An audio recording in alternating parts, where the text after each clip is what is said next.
tell you guys something about myself. I love to read books, and I love to watch movies. And I especially love to watch movies about the books that I read. Unfortunately, I've become a bit of a film adaptation snob in the sense that I feel like if there is a book that goes with a movie, you should read that book. It's just an obvious thing to me. Especially for huge film franchises where they're based off of novels, I just feel like in order to be a true fan of the film franchises, you have to have knowledge of the books and have read the books. Now, some of you guys, when I said huge film franchises based on novels, you might have thought of the Harry Potter series, which is arguably the most successful movie series of all time.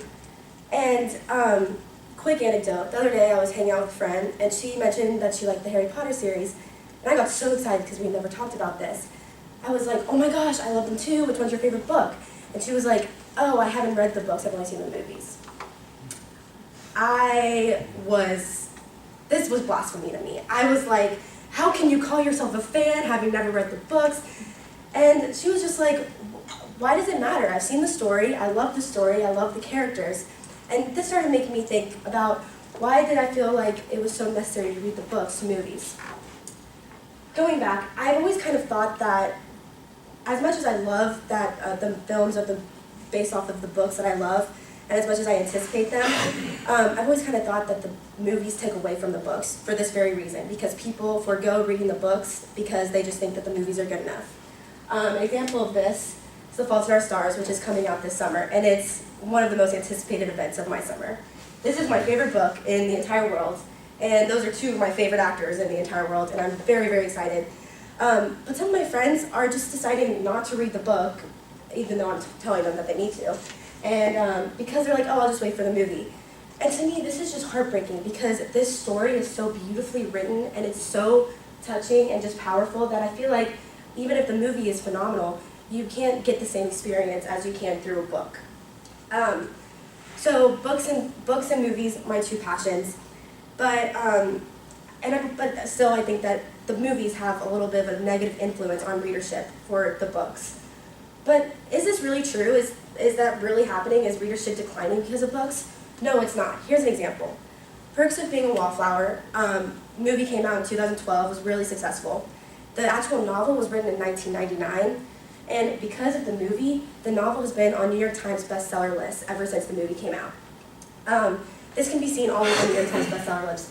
There are books that have been adapted into film that are on that list all over. There's 12 Years a Slave, Lone Survivor, Book Thief, Divergent, Game of Thrones. It can be seen everywhere. And so actually the books are exposing people to these stories and inspiring them, encouraging them to read these stories that they usually wouldn't read or wouldn't even know about. I know I wouldn't have known about Perks of Being a Wallflower if it wasn't for the movie.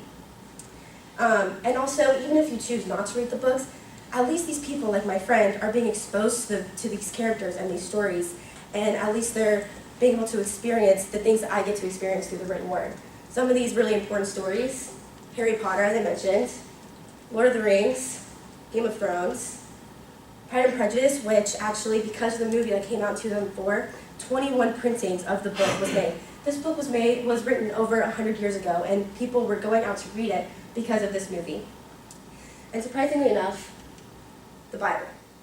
Some of you guys may have noticed that there have been a lot of movies coming out that are based on biblical events. Noah and Son of God being just two of them.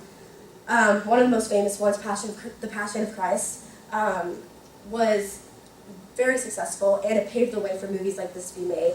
And last year, a series on the History Channel called The Bible, which was a 5-part series of 2-hour episodes that depicted all the way from the creation in Adam and Eve to Jesus' death, resurrection, and ascension. And these stories are being recognized as not just stories of old scripture that you study in theology class and read during church, but they're actual, real-life, nitty-gritty, thrilling, exciting stories, and filmmakers and viewers are starting to realize this.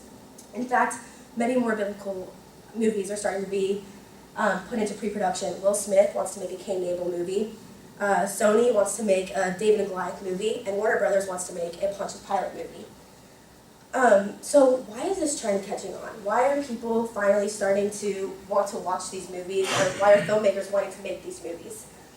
I think that for the most part, they want to expose these people to these stories, and the most effective way to do this in our age is through film, because let's face it, a lot of us aren't going to go home and open up a Bible and just read it for fun, because we have so many other accessible ways of entertainment for us. But by putting this in the medium of our entertainment, we're going to go out, we're going to watch it, we're going to be entertained by it, we're going to be able to relate to those characters, which is so important because, you know, they happened so long ago, and they're depicted in a book in the Bible, which is old language, kind of hard to understand, kind of tedious and boring to read.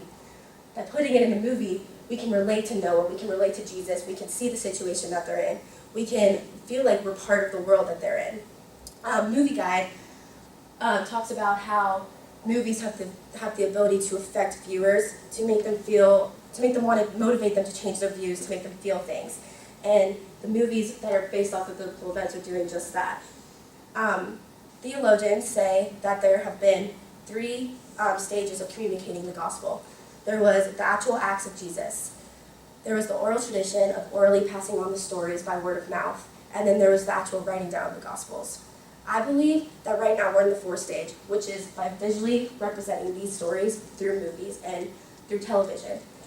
And I think that it's exposing people that usually wouldn't be exposed to these stories effectively and in an easier to understand way. Even the Library Journal editor-in-chief says that by presenting stories in different mediums, they're making books more accessible. People are able to experience these books, even if it's not actual book form. So, in conclusion, film is helping people understand these series, and people are wanting to go out. The Son of God producer was working with Christian leaders to encourage people to bring people who maybe don't go to church or have never even studied the Bible to go see these movies, not even to convert them, but just so that they know the story, so that they're acquainted with them, so that they know Jesus, they know Noah. And I think that this is really important for us to acknowledge and for us to understand that they're not taking away from reading the Bible, but they're enhancing it. Thank you.